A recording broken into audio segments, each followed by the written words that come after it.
হলুদের ঢেউয়ে ঢেকে গেছে দিগন্ত, মনে হবে যেন সূর্য নেমে এসেছে মাটির বুকে। আর সেই সোনালী সমারোহে ভ্রমরের গুঞ্জন, প্রকৃতি যেন নিজেই গাইছে বসন্তের গান। বসন্তের আগমনে কুড়িগ্রামের ফুলবাড়ী উপজেলা জুড়ে এখন সূর্যমুখীর হলুদ বিস্ফোরণ। প্রকৃতি সেজেছে নতুন রঙে, নতুন সাজে। উপজেলার বড়ভিটা ইউনিয়নের গোগারকুটি গ্রামে কৃষক নীলকান্ত রায়ের ৩৩% জমির সূর্যমুখী ক্ষেত এখন পরিণত হয়েছে এক অনন্য দর্শনীয় স্পটে। দিগন্তজোড়া হলুদ ফুলের এই বাগানে প্রতিদিনই ভিড় করছেন দর্শনার্থীরা, কেউ পরিবার নিয়ে, কেউ বন্ধুদের সঙ্গে। কারো হাতে ক্যামেরা, কারো হাতে স্মার্টফোন।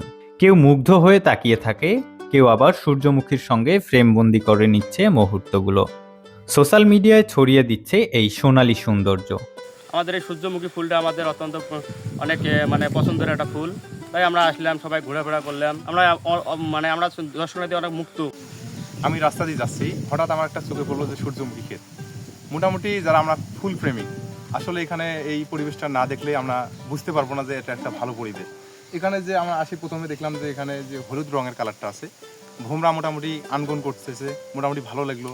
এত একটা সুন্দর একটা পরিবেশ, যারা এখানে আসে নাই তারা এই পরিবেশের অনুভূতিটা বুঝতে পারবে না। এখানে আসলাম, আমরা মোটামুটি কয়েকজন ছিলাম, তা সবাইকে নিয়ে আসলাম। আসিয়া মনে করেন যে আমরা মোটামুটি সবাইকে সেলফি উঠলাম, ফটো সেশন করছি।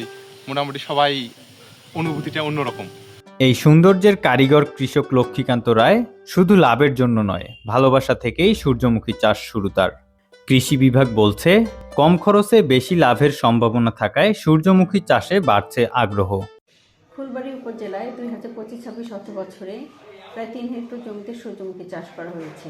এই সূর্যমুখীগুলো আসলে আমাদের পুনর্দনা কার্যক্রম রয়েছে এবং বাংলাদেশের চর এলাকায় আধুনিক কৃষি প্রযুক্তি সম্প্রসারণ প্রকল্পের আওতায় আমাদের 9টি প্রদর্শনী রয়েছে। এই প্রদর্শনী প্রকল্পের আওতায় বাস্তবায়ন করা হয়েছে। বর্তমানে আমাদের ফুলগুলোর অবস্থা ভালো এবং ফুটেছে। বর্তমান পরিস্থিতি আমরা আশা করছি যে আবহাওয়া অনুকূলে থাকলে কৃষক ভালো ফসল ঘরে তুলবেন এবং ভালো ন্যায্য মূল্য পাবেন। আমরা কৃষককে কারিগরি সহায়তা প্রদান করে যাচ্ছি এবং সকল ধরনের সাহায্য সহযোগিতা প্রদান করছি।